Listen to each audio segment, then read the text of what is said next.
శాంతి. ఈరోజు Murali date 30 April 2024. బాబా చెప్తున్నారు, మధురమైన పిల్లల్లారా, రోజంతటిలో తండ్రికి ఎంత సమయం ఇచ్చానో, ఏ తప్పు చేయలేదు కదా అని మీ లెక్కాచారాన్ని చెక్ చేసుకోండి. ఎందుకంటే మీరందరూ వ్యాపారస్తులు కదా.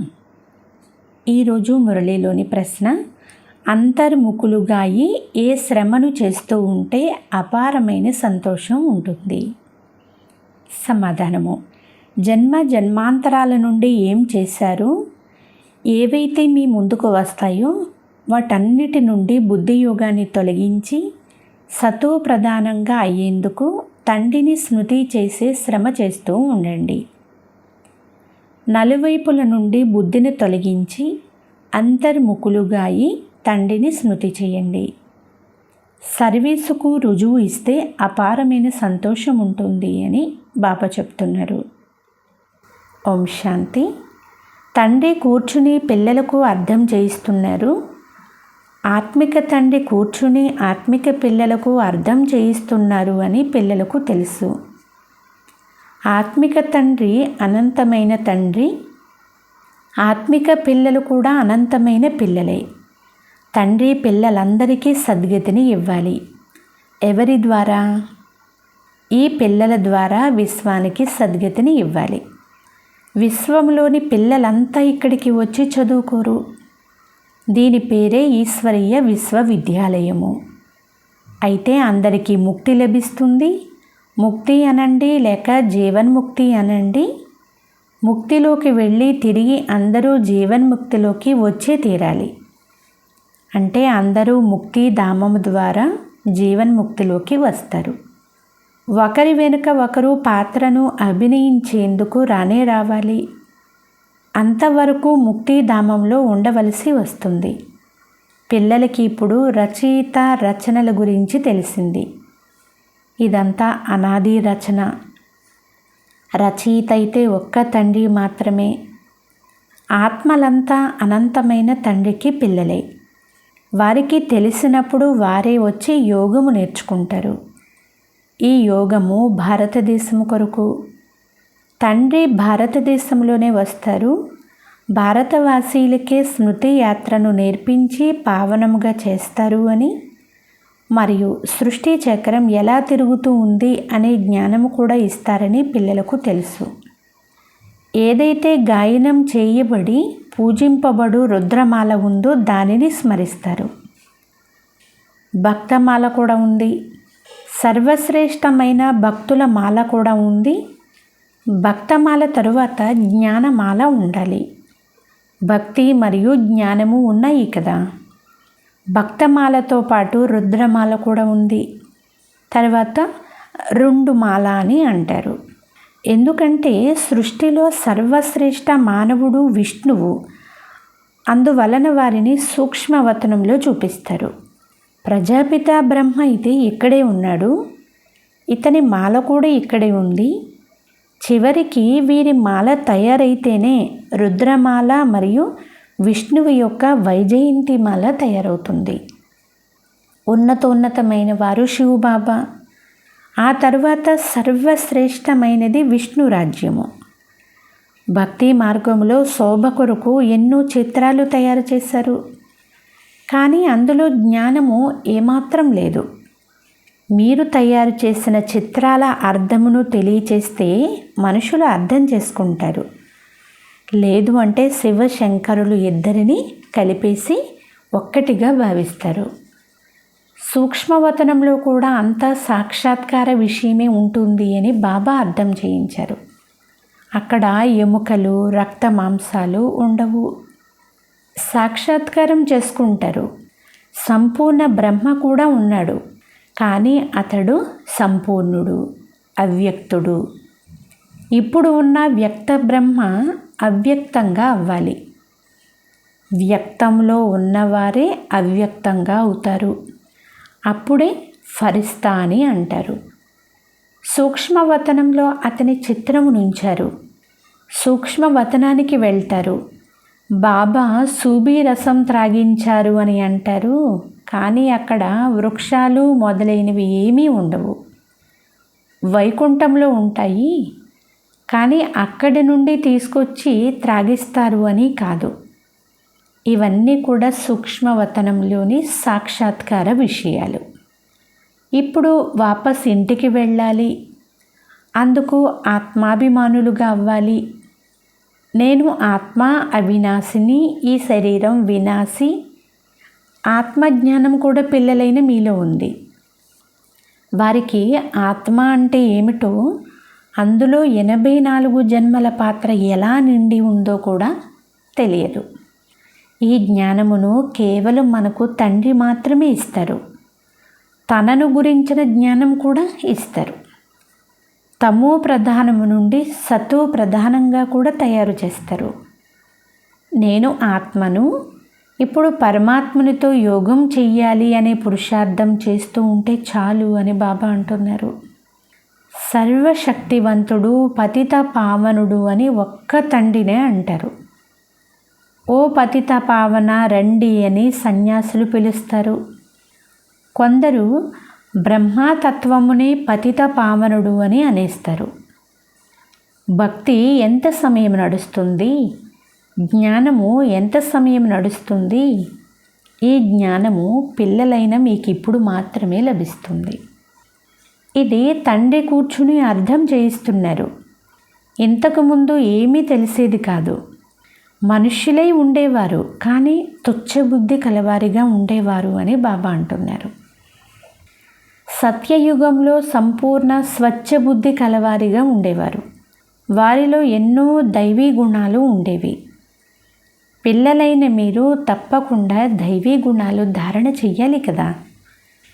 వీరు దేవతల వలె ఉన్నారు అని అంటారు కదా. అంటే ఎవరిలో అయితే దైవీ గుణాలు కొద్దిగా ఉన్నా సరే వారిని దేవతల వలె ఉన్నారు అని అంటారు. మరి సంపూర్ణంగా దైవీ గుణాలు ధారణ చేసినట్లయితే ఇంకా సంపూర్ణ పరిపూర్ణమైన దేవీ దేవతలుగా అవుతాము. సాధు సన్యాసులు, మహాత్ములను మనుషులు గౌరవించిన వారిలో దైవీ బుద్ధి లేదు. రజోగుణ బుద్ధి కలవారిగా అయిపోతారు. రాజు, రాణి, ప్రజలు ఉంటారు కదా. అసలు రాజధాని ఎప్పుడు ఎలా స్థాపన అవుతుందో ప్రపంచానికి తెలియదు. ఇక్కడ మీరన్నీ కొత్త విషయాలే వింటారు. కనుకనే మాల రహస్యాన్ని కూడా అర్థం చేయిస్తారు. తండ్రి సర్వశ్రేష్ఠులు, వారి మాల పైన ఉంది. రుద్రుడైన వారు నిరాకారులు, తరువాత సాకారులైన లక్ష్మీనారాయణులు, వారి మాల కూడా ఉంది. బ్రాహ్మణుల మాల ఇప్పుడే తయారవ్వదు. చివర్లో బ్రాహ్మణులైన మీ మాల కూడా తయారైపోతుంది. ఈ విషయాలలో ఎక్కువగా ప్రశ్నోత్తరాలు చేయవలసిన అవసరం లేదు. స్వయాన్ని ఆత్మగా భావించి పరంపిత పరమాత్ముని స్మృతి చేయడమే ముఖ్యమైన విషయము. బాబా అంటున్నారు, పిల్లలు ఈ నిశ్చయం పక్కాగా ఉండాలి కదా. పతితులను పావనముగా చేయడమే ముఖ్యమైన విషయము. ప్రపంచమంతా పతితంగా ఉంది, మళ్ళీ పావనంగా తయారు కావాలి. మూలవతనంలో మరియు సుఖధామంలో అందరూ పావనంగా ఉంటారు. మీరు పావనముగా అయ్యి పావన ప్రపంచానికి వెళ్తారు. అంటే ఇప్పుడు పావన ప్రపంచం స్థాపన అవుతూ ఉంది. ఇదంతా డ్రామాలో నిర్ణయించబడి ఉంది. తండ్రి చెప్తున్నారు, ఎటువంటి తప్పు జరగలేదు కదా అని రోజంతటి లెక్కాచారాన్ని చూసుకోండి. వ్యాపారస్తులు కూడా తమ లెక్కాచారాన్ని పరిశీలన చేసుకుంటారు. ఇది కూడా సంపాదనే. మీరు ప్రతి ఒక్కరూ వ్యాపారస్తులే. బాబాతో వ్యాపారం చేస్తారు. నాలో ఎన్ని దైవీ గుణాలు ఉన్నాయి అని స్వయం చెక్ చేసుకోవాలి. తండ్రిని ఎంతగా స్మృతి చేస్తున్నాము, ఎంతగా అశరీరిగా అవుతున్నాము. అశరీరిగా వచ్చాము, మళ్ళీ అశరీరిగా అయి వెళ్ళాలి. ఇప్పటి వరకు అందరూ వస్తూనే ఉన్నారు, కానీ మధ్యలో ఒక్కరు కూడా వాపస్ వెళ్ళలేరు. ఎందుకంటే అందరూ కలిసే వెళ్ళాలి. భలే సృష్టి అయితే ఎప్పుడూ ఖాళీ అవ్వదు. రాముడు పోయాడు, రావణుడు పోయాడు అని గాయనం ఉంది. కానీ ఇరువురు ఉంటారు. రావణ సాంప్రదాయం వెళ్ళిపోతే తిరిగి వాపస్ రారు, మిగిలిన వాళ్ళు మిగిలిపోతారు. ఇదంతా మీకు పోను పోను సాక్షాత్కారం అవుతుంది అని బాబా అంటున్నారు. నూతన ప్రపంచం ఎలా స్థాపన అవుతూ ఉంది, చివరిలో ఏమవుతుంది, ఇవి తెలుసుకోవలసిన విషయాలు. చివరికి మన ధర్మం ఒక్కటే మిగులుతుంది. సత్యయుగంలో మీరు రాజ్యం చేస్తారు, కలియుగం సమాప్తమైపోతుంది, తర్వాత మళ్ళీ సత్యయుగం వస్తుంది. ఇప్పుడు రామ సాంప్రదాయము, రావణ సాంప్రదాయము రెండూ ఉన్నాయి. సంగమయుగంలోనే ఇవన్నీ జరుగుతాయి. ఇప్పుడు మీకు ఇదంతా తెలుసు కదా. తండ్రి చెప్తున్నారు, మిగిలిన రహస్యాలన్నీ ముందుకు పోను పోను నిదానంగా అర్థం చేసుకుంటూ ఉంటారు. ఏది రికార్డులో నిండి ఉందో అది బయటపడుతూ ఉంటుంది, మీరు అర్థం చేసుకుంటూ ఉంటారు. ముందుగా ఏమీ తెలపబడదు. ఇది కూడా డ్రామా ప్రకారము ప్రణాళిక. రికార్డు తెరవబడుతూ ఉంటుంది.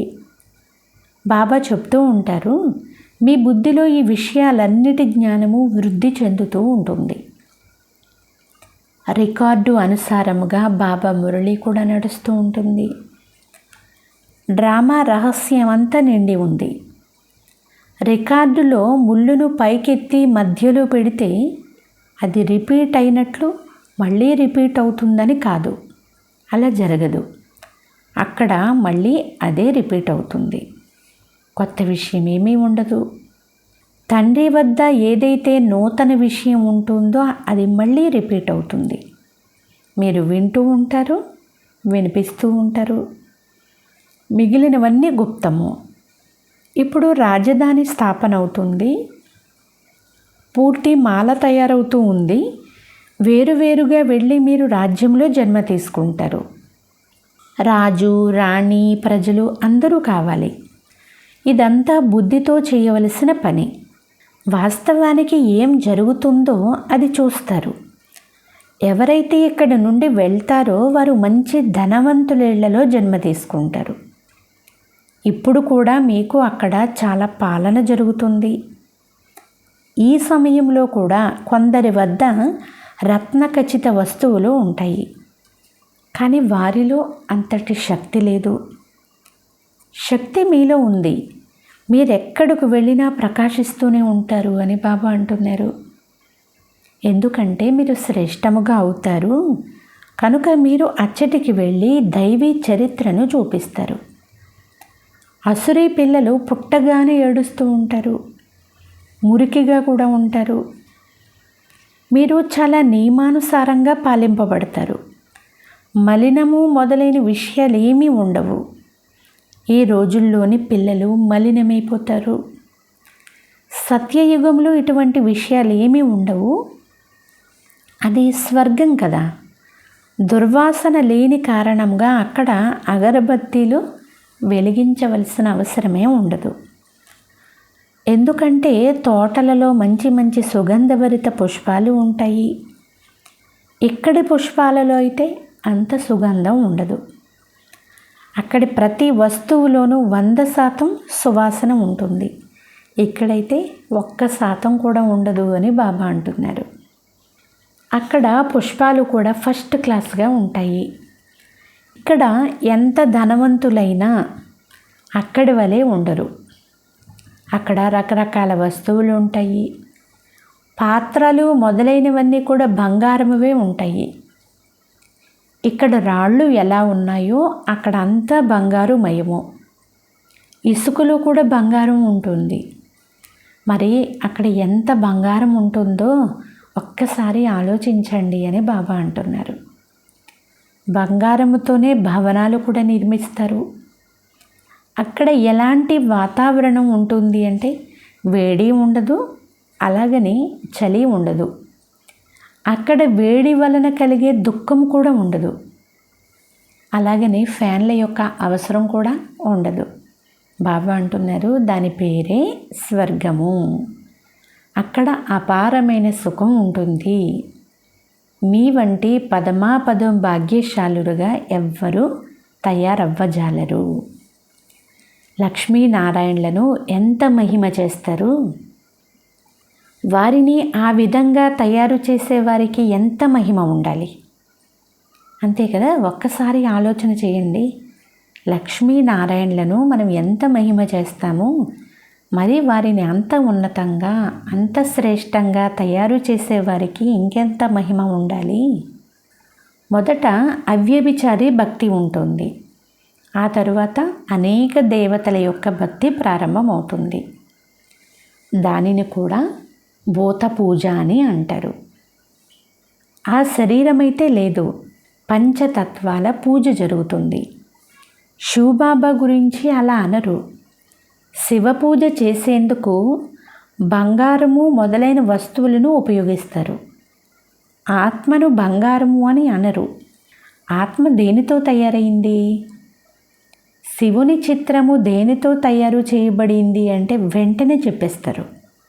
కానీ ఆత్మ పరమాత్మలు దేనితో తయారు చేయబడ్డాయో ఎవ్వరూ తెలపలేరు. సత్యయుగంలో పంచతత్వాలు కూడా శుద్ధంగా ఉంటాయి. ఇక్కడైతే అశుద్ధంగా ఉన్నాయి. కావున పురుషార్థి పిల్లలు ఇటువంటి ఆలోచనలు చేస్తూ ఉంటారు. తండ్రి చెప్తున్నారు, ఈ విషయాలన్నీ వదిలేయండి. ఏమి జరగాలో అదే జరుగుతుంది. మొదట తండ్రిని స్మృతి చేయండి. నలువైపుల నుండి బుద్ధిని తొలగించి నన్ను ఒక్కరినే స్మృతి చేస్తే మీ వికర్మలు తప్పకుండా వినాశనం అవుతాయి. మీరు ఏదైతే వింటున్నారో వాటన్నిటిని వదిలే, అంటే బాహ్య ప్రపంచానికి సంబంధించిన అనవసరమైన వ్యర్థమైనటువంటి విషయాలు ఏవైతే ఉన్నాయో వాటన్నిటిని వదిలి మేము సతోప్రధానంగా అవ్వాలి అన్న ఒక్క మాటను మాత్రం మీరు పక్కా చేసుకోండి. మళ్ళీ సత్యయుగంలో కల్పకల్పము ఏమి జరిగి ఉంటుందో అదే జరుగుతుంది. అందులో వ్యత్యాసం రాదు. తండ్రిని స్మృతి చేయడమే ముఖ్యమైన విషయము. ఇందులోనే శ్రమ ఉంది. ఇది పూర్తి చెయ్యండి. అనేక తుఫాన్లు వస్తాయి. జన్మ జన్మల నుండి ఏమి చేస్తూ వచ్చారో అవన్నీ ముందుకు వస్తాయి. కావున అన్ని వైపుల నుండి బుద్ధి యోగమును తొలగించి అంతర్ముఖులుగా అయి నన్ను స్మృతి చేసే పురుషార్థం చేయండి. పిల్లలైన మీకంతా నెంబరు వారి పురుషార్థం అనుసారముగా స్మృతిలోకి వచ్చింది. బాబా అంటున్నారు, మీరు చేసే సర్వీసు ద్వారా కూడా తెలిసిపోతుంది. సర్వీసు చేసేవారికి ఆ సర్వీసు యొక్క ఖుషి ఉంటుంది.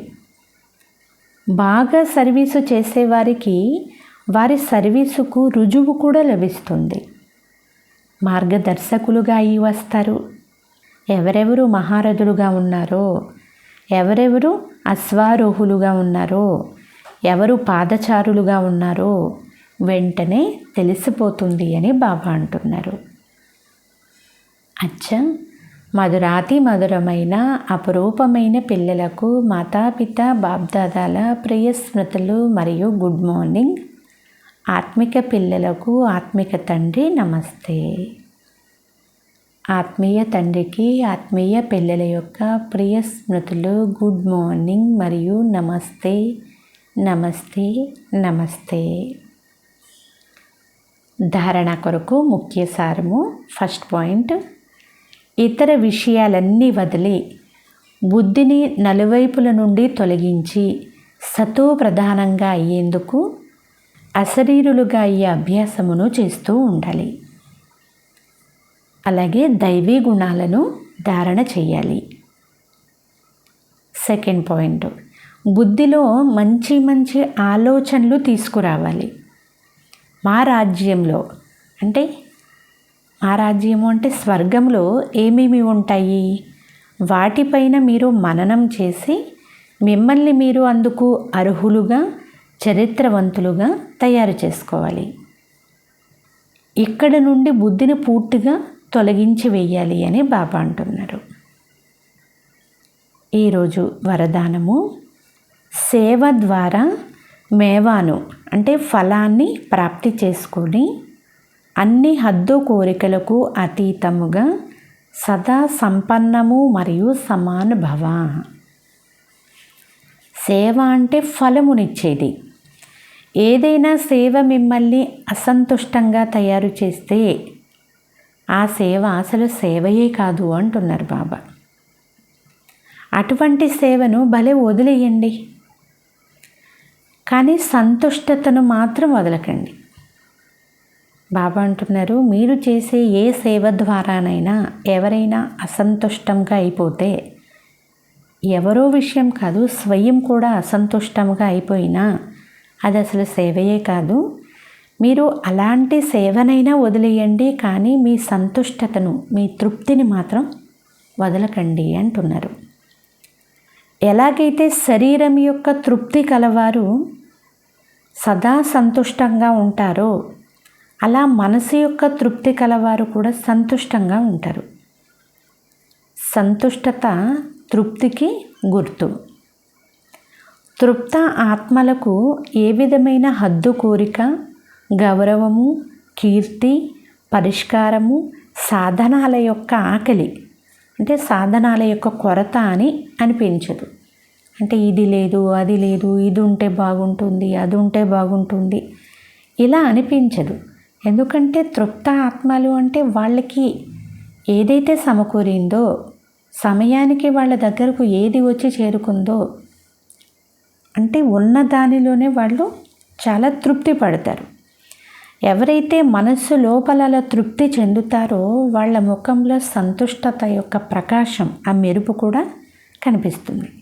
అందుకే బాబా అంటున్నారు, తృప్తాత్మలకు ఏ విధమైన హద్దు కోరికలు కానీ, గౌరవం కానీ, కీర్తి, పరిష్కారము, సాధనాల యొక్క అసలు ఈ కొరత అనేది, ఈ ఆకలి అనేది కొంచెం కూడా ఉండదు. వారు అన్ని హద్దు కోరికలకు అతీతంగా సదా సంపన్నంగా మరియు సమానంగా ఉంటారు.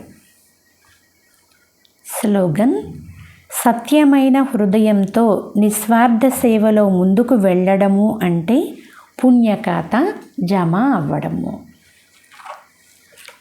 అచ్చా. ఓం శాంతి.